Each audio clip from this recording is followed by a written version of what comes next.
பிள்ளையார்பட்டி ஸ்ரீ கற்பக பிள்ளையாரை வணங்குகிறேன்.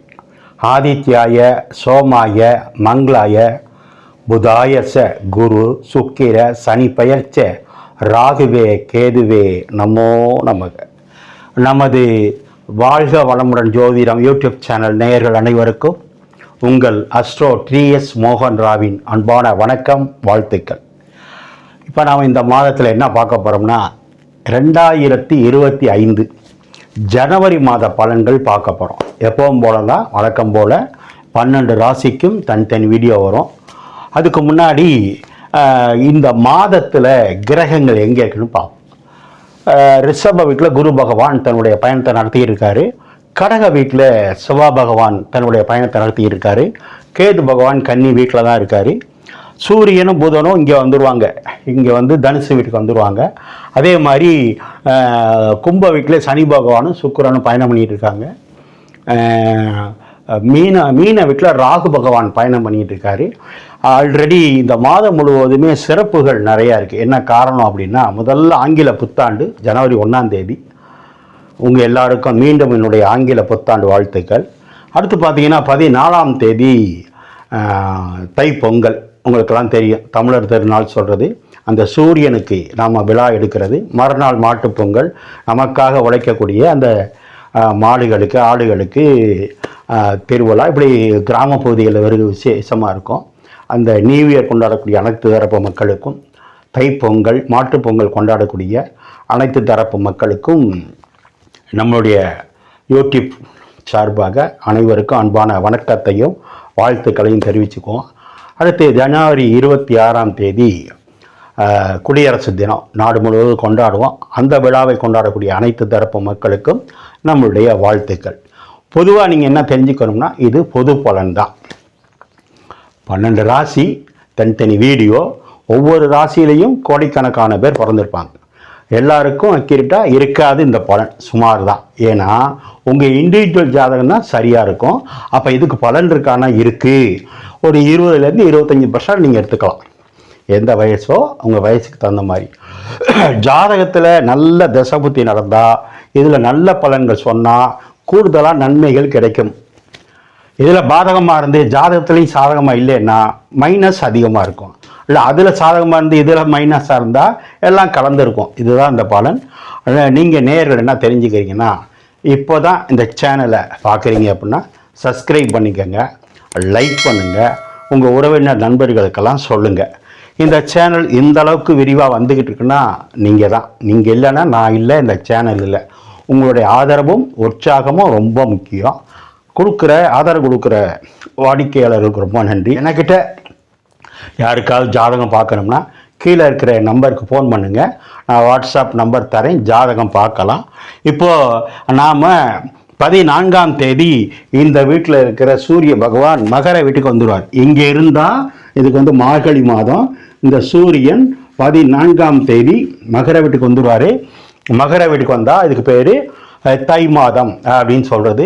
மற்றபடி இந்த நிகழ்ச்சியை பார்த்து கொண்டு இருக்கின்ற உங்கள் அனைவருக்கும் மீண்டும் என்னுடைய வாழ்த்துக்கள். நான் வணங்கும் என்னுடைய தாய் தந்தையர், குலதெய்வம் முத்துமாரியம்மன், அண்ணாமலையார், உண்ணாமலை தாய், நான் நித்தம் வணங்கி வேண்டி நிற்கும் அந்த குமரமலையான், அத்தனை பேருடைய அனுகிரகம் ஆசீர்வாதம் இந்த மாத பலன்கள் உங்களுக்கு சிறப்பாக அமையணும் கேட்டுக்கிறேன். வீடியோக்குள்ளே போவோம். ஓம் நமச்சிவாய. இப்போ நாம் தனுசு ராசியை பார்ப்போம். தனுசு அப்படின்னா வில் பவர் அப்படின்னு நான் வச்சுருக்கேன். உங்களுக்கு எல்லாருக்கும் தெரியும். ஏன்னா என்ன நோக்கத்துக்காக, என்ன லட்சியத்துக்காக என்ன வேலையை எடுக்கிறாங்களோ அந்த வேலையை குறி வச்சு முடிச்சுட்டு தான் மற்ற வேலையை பார்ப்பாங்க. நிறைய ஆசிரியர் இருக்காங்க, வழக்கறிஞர் இருக்காங்க, மருத்துவர் இருக்காங்க. சரி, இந்த தனுசு ராசிக்கு இந்த ஜனவரி மாதம் எப்படி இருக்குன்னு பார்ப்போம். ஃபஸ்ட்டு முதல் பாயிண்ட்டு, ராசியில் சூரியன் இருக்கு. ராசியில் சூரிய பகவான் இருக்கார். இந்த சூரியன் யார் இருக்கு? 9 கூட பாக்கியாதிபதினு சொல்கிறார். எப்போவுமே 5ஆம் வீட்டு அதிபதியோ 9ஆம் வீட்டு அதிபதியோ, 5ன்னா பூர்வீகம், 9னா பாக்கியம். அப்போ 5ஆம் வீட்டு அதிபதியோ 9ஆம் வீட்டு அதிபதியோ ராசியில் இருந்தால் இது ஒரு கிரகமே போதும், இந்த மாதம் நீங்கள் நல்லா இருப்பீங்கன்னு அர்த்தம். ஆனால் சூரியன் ராசியில் இருந்தால் அரசு, அரசாங்கம், அரசு தொடர்பு, அப்பா, அரசியல், ஆன்மீகம் இதில் ஏதாவது ஒரு நல்ல முன்னேற்றம், நல்ல ரிசல்ட்டு, நல்ல பதவி இப்போ கிடைக்கும். யாருக்கு? சூரியன் ராசியில் இருக்கிறவங்களுக்கு, தனுசு ராசிக்கு. அதுக்கப்புறம் சூரியன் 2ஆம் இடத்துக்கும் போவார். எப்போ? தை மாதம் 14ஆம் ஜனவரி மாதம் 14ஆம் தேதி போவார். அப்போ தான் தை 1ங்கிறது. 2ஆம் இடத்துக்கு போனாலும் குரு பார்வையில் சூரியன் வந்துடுவார். குரு உங்களுக்கு யார்? உங்கள் ராசிநாதனும் குரு தான். 4ஆம் இடம் தாய் ஸ்தானம், சுகஸ்தானம் சொல்லக்கூடிய குரு தான். அப்போ இந்த மாதம் முழுவதும் எப்படி இருப்பீங்க?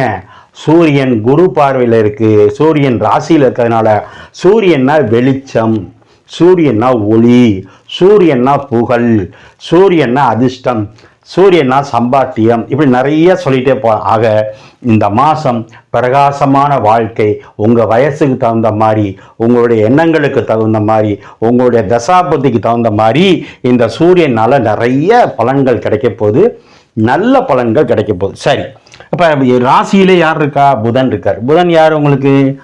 7ஆம் வீட்டு அதிபதி, 10ஆம் வீட்டு அதிபதி. 7னா யார்? நீங்கள் ஆணாக இருந்தால், கணவனாக இருந்தால் மனைவியை சொல்கிறது, நீங்கள் மனைவியாக இருந்தால் கணவனை சொல்கிறது. அப்போ ராசியில் புதன் இருக்கும்போது கணவன் மனைவி ஒற்றுமை எப்படி இருக்கும்? பிரகாசமாக இருக்கும். நிறைய விட்டு கொடுத்து வாழ்ந்து போவீங்க. ஆக 2 பேரும் இணைந்து செய்யக்கூடிய தொழில்கள் வெற்றியடையும். கணவன் மனைவி ஒற்றுமை இந்த மாதம் மிக சிறப்பு. அடுத்து 10ஆம் இடத்துல கேது பகவான் இருக்கார். கேது பகவான் 10ஆம் இடத்துல இருக்கும்போது அந்த 10ஆம் இடத்தை குரு பார்க்கிறார். குரு பகவான் தனது 5ஆம் பார்வையாக 10ஆம் இடத்தை பார்க்குறாரு. 5ஆம் பார்வையாக 10ஆம் இடத்தை பார்க்கும்போது நீங்கள் என்னென்னலாம் தொழில் பண்ணிகிட்டு இருக்கீங்களோ உங்கள் வயதுக்கு தகுந்த மாதிரி அற்புதமான லாபங்கள் கிடைக்கும். ஏன்? குரு தான் தனகாரன், குரு தான் புத்திரக்காரன், குரு தான் யோகக்காரன், குரு தான் கோடீஸ்வரன். அப்போ 10ஆம் இடம்னா என்ன? தொழில், கர்மா. அந்த புதனும் ராசியிலே இருக்கு, அது சூரியனோட இருக்கு. இப்போதான் சொன்னேன் சூரியனை வெளிச்சம், புகழ், அதிர்ஷ்டம் எல்லாம் சொன்னேன். அப்போ நீங்கள் என்ன தொழில் பண்ணுறீங்களோ இந்த மாதத்தில், நீங்கள் என்ன தொழில் பண்ணிட்டு இருக்கீங்களோ, எவ்வளோ முதல் போட்டிருக்கீங்களோ அத்தனையும் சிறப்பு. அடுத்து 3ஆம் இடத்துல சுக்கிரன் இருக்கு. சுக்கிரன் 3ல் இருக்கமாங்க சார் அப்படின்னா பொதுவாக இருக்கக்கூடாது. ஆனால் உங்களுக்கு 6ஆம் வீட்டு கிரகமும் போய் 3ல் மறையும் போது கடன் இல்லை, எதிரி இல்லை, நோய் இல்லைன்னு சொல்லணும். அது மட்டும் இல்லை, 3ஆம் இடத்துல சனி பகவான் அற்புதமான யோகத்தை கொடுத்துக்கிட்டு இருக்காரு. ஏன்னா சனி 3ஆம் இடத்துல இருக்கலாம். வெளிநாட்டு தொடர்பு, வெளிநாட்டு வருமானம். 3ஆம் இடங்கிறது இளைய சகோதரன் அல்லது சகோதரியை சொல்கிறது. 3ஆம் இடங்கிறது மாமனாரை சொல்கிறது. ஆக இந்த விஷயங்கள்லாம் உங்களுக்கு சாதகமாக இருக்குது. 4ஆம் இடத்துல ராகு. 4ல் ராகு இருக்கோம்னா சார் பொதுவாக 4 ராகு அப்படின்னா பாவகாரங்கள் இருக்கலாம். ஆனால் 4ஆம் இடங்கிறது சுகஸ்தானம். சுகஸ்தானத்தில் ராகு இருந்தால் தாயார் உடல்நிலையில் கொஞ்சம் கவனமாக இருக்கணும். அதில் ஒரு சில டிஸ்டர்பன்ஸ் இருக்க தான் செய்யும். அதுவும் பார்த்தீங்கன்னா ஒரு மே மாதம் இந்த ராகு பகவான் 3ஆம் இடத்துக்கு வந்தாருன்னா இந்த ராகுனாலே அதிக யோகம் கிடைக்கும். அதனால் அம்மாவின் உடல்நிலை கவனம். உங்களுடைய 2 வீலர், காரு இதுக்கெல்லாம் கொஞ்சம் மருத்துவ செலவு வரும். எப்படி இருந்தாலும் சார் குரு 6ல் இருக்கார் நினைக்க வேணாம். நான் சொன்ன மாதிரி கடன் மட்டும் வாங்கிடக்கூடாது. கடன் வாங்கினா சாமானியமாக கொடுக்க முடியாது. வம்பு வழக்கில் நீங்களாக எதுவும் தேடிக்கக்கூடாது. ஏன்னா 6ஆம் இடம் தான் கடனை சொல்கிறது, நோயை சொல்கிறது. இதெல்லாம் என்ன அர்த்தம்? வம்பு வழக்கில் தானாக போய் மாட்டிக்கக்கூடாது, கடன் வாங்கிடக்கூடாது. 3ஆம் இடத்துல சனி ஆட்சியாக இருக்கும்போது இஎன்டி ப்ராப்ளம் வரும் ஒரு சிலருக்கு. இஎன்டினா என்ன? தைராய்டு கம்ப்ளைண்ட்டு, அல்ல மூக்கு அல்லது காது வலிக்குது, காதை குடையிறது, கழுத்து வலி, பெல்ட்டு போடுறது, இதெல்லாம் இந்த 3ஆம் இடத்து சனி செய்யும். சனி நல்லா இருக்காரு, உங்களுக்கு யோகத்தை கொடுக்குறாங்கிறது வேற. அவையங்களில் உங்கள் உறுப்புகள் என்ன பண்ணுவார்? இஎன்டி ப்ராப்ளம் வராமல் பார்த்துக்கணும். சும்மா ஒரு குளிக்கும்போது காதுக்குள்ள தண்ணி கூட போயிடும். அது மட்டும் இல்லை, இந்த சனி பகவான் உங்களுக்கு 5ஆம் இடத்தை 3ஆம் பார்வையை பார்த்துக்கிட்டு இருக்கார். அப்போ என்ன ஆகும்? உங்கள் பிள்ளைங்க, சனின்னா அந்நிய தேசம், அந்நிய மொழின்னு சொல்கிறது. உங்கள் குழந்தைங்க வெளி மாவட்டத்திலேயோ வெளி மாநிலத்திலேயோ வெளிநாட்டிலேயோ போய் படிக்க வாய்ப்பு இருக்குது. அது மட்டும் இல்லை, அது சனி பகவான் உங்களுக்கு 9ஆம் இடத்தை பார்க்கறதுனால நீங்களும் அப்பாவும் ஒரு வேறு ஊரில் இருந்து தொழில் பண்ணுற மாதிரியோ இல்லை வீடு தங்கி இருக்கிற மாதிரியோ அமைப்புகள் இருக்குது. இந்த சனி பகவான் சுக்கிரனோடு சேர்ந்து 10ஆம் பார்வையாக உங்களுக்கு 12ஆம் இடத்தை பார்க்கும்போது சனின்னா அந்நிய தேசம் இப்போ தான் சொன்னேன். அப்போ வெளிநாட்டு தொடர்பு, வெளிநாட்டு பணம், வெளிநாட்டு பிஸ்னஸ் எல்லாமே நல்லா இருக்கும். 4ஆம் இடத்துல ராகு இருக்கும்போது தான் சார் எக்ஸ்போர்ட் அண்ட் இம்போர்ட். 4ன்னா ராகு, 4ஆம் இடங்கிறது அது குருவோட வீடு, மீன வீடு. அங்கே போய் ராகு இருக்கும்போது ஏற்றுமதி இறக்குமதி சம்மந்தப்பட்ட தொழில் செய்கிறவங்களுக்கு நல்லது. அது நீர் வீடு. அப்போ கப்பல் துறை, போக்குவரத்து துறை, இது மாதிரி இருக்கிறவங்களுக்கு நல்ல வருமானம் உண்டு. ராகுன்னா அந்நிய பாஷை, அந்நிய மொழி. அப்போ வெளிநாட்டு தொடர்பு, வெளிநாட்டு வருமானம் இந்த மாதம் கிடைக்கும். ஆக இந்த மாதங்கள் முழுவதும் அற்புதமாக இருக்குது. என்ன மைனஸ்? குரு 6க்கு போகக்கூடாது, அதுக்கு சொல்லிட்டேன். அடி வயிற்றுல கவனமாக இருக்கணும். செரிமான கோளாறு, கேஸ் ட்ரபிள் வரும். உங்களுக்கு 5ஆம் இடம் சொல்லக்கூடிய செவ்வாய், 12ஆம் இடம் சொல்லக்கூடிய செவ்வாய் நீச்சமாக இருக்கார்.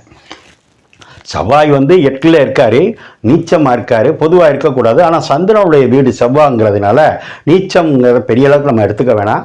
ஆனால் ஜோதிட சாஸ்திரம் என்ன சொல்லுது? அது நீச்ச வீடுன்னு சொல்லுது செவ்வாய்க்கு. ஆனால் சூரியன் பார்வையில் செவ்வாய் வரும்போது உங்களுடைய பூர்வீகம், அந்த கோவில் கும்பாபிஷேகம் நடக்கும், அல்லது நீங்கள் இருக்கிற ஊரில் அன்னதானம் அபிஷேகம் நடக்கும், அதில் நீங்கள் கலந்துக்குவீங்க. செவ்வாய் சர வீட்டில் இருந்தால் நீங்களோ அல்லது உங்கள் பிள்ளைங்களோ வெளிநாட்டில் போய் படிக்கிறதுக்கு வாய்ப்பு இருக்குது. செவ்வாய் சர வீட்டில் இருக்கும்போது வெளியில் போய் சொத்து வாங்குறதுக்கு, ஆத்தோரம் உள்ள இடத்துல சொத்து வாங்குறதுக்கு நல்லது. இப்படி நிறைய விஷயங்கள், நல்ல விஷயம் இருக்குது. அது மட்டும் இல்லை, இந்த செவ்வாய் 11ஆம் இடத்தை பார்க்குது, உங்களுக்கு லாபஸ்தானத்தை. அது நீச்சமாக இருந்தாலும் ஒரு சில மைனஸ் இருந்தாலும், ஆனால் செவ்வாய் பூமிக்காரன். அப்போ 11 யார்? உங்கள் அக்கா அண்ணன் சொல்கிறது. செவ்வாய்னா சகோதரன். உங்கள் யோகம் உங்கள் அண்ணனோ உங்கள் அக்காவோ சொத்து வாங்குவாங்க. அந்த செவ்வாய் திரும்ப உங்களை எங்கே பார்க்குது? 2ஆம் இடத்தை பார்க்குது. 2ஆம் இடங்கிறது வருமானம். சூரியன்னா அப்பா. அப்போ உங்களுக்கு வருமானம், உங்களுக்கு குடும்பம். சார் செவ்வாய் 2ஆம் இடத்தை பார்க்கும்போது குழந்தையும் பிறக்கும். ஏன்னா ரத்தத்துக்கு அதிபதி செவ்வாய் தான். சூரியனையும் பார்க்குது, அப்பா ஸ்தானத்தையும் பார்க்குது, அப்பாவுக்குள்ள கிரகத்தையும் பார்க்குது, 3ஆம் இடத்தையும் பார்க்குது. 8ஆம் பார்வையாக 3ஆம் இடத்தையும் பார்க்குது. மனைவிக்கு யோகம், உங்கள் தம்பிக்கு யோகம். நீச்சம் ஒரு மைனஸ் இல்லை. ஆனால் பார்வை என்பது ஒரு மைனஸை கொடுத்தாலும் இறுதியில் இந்த செவ்வாய் மாறுறதுக்குள்ள, சிம்ம வீட்டுக்கு வர்றதுக்குள்ள மிகப்பெரிய வெற்றியை கொடுப்பாரு. இந்த மாதம் தனுசு ராசிக்கு 14ஆம் தேதி 15ஆம் தேதி, அதாவது பொங்கல் அன்னைக்கும் பொங்கலுக்கு மறுநாளும் சந்திராஷ்டமம் இருக்குது. கொஞ்சம் கவனமாக இருங்க. வாங்கல இருக்கிறவங்க, 2 வீலரில் போகிறவங்க, பேங்க் டீலிங் வச்சுருக்கவங்க, வரவு செலவில் இருக்கிறவங்க கவனமாக இருங்க. மற்றபடி பாதகம் இல்லை. அனைத்து கிரகங்களும் அறிஞ்சு கட்டி நிற்குது. நீங்கள் வணங்க வேண்டியது சிவன் வழிபாடு, முருகன் வழிபாடை பண்ணால் இந்த ஆண்டையும் கொண்டாடலாம், இந்த மாதத்தையும் கொண்டாடலாம். ஓ நமச்சிவாய.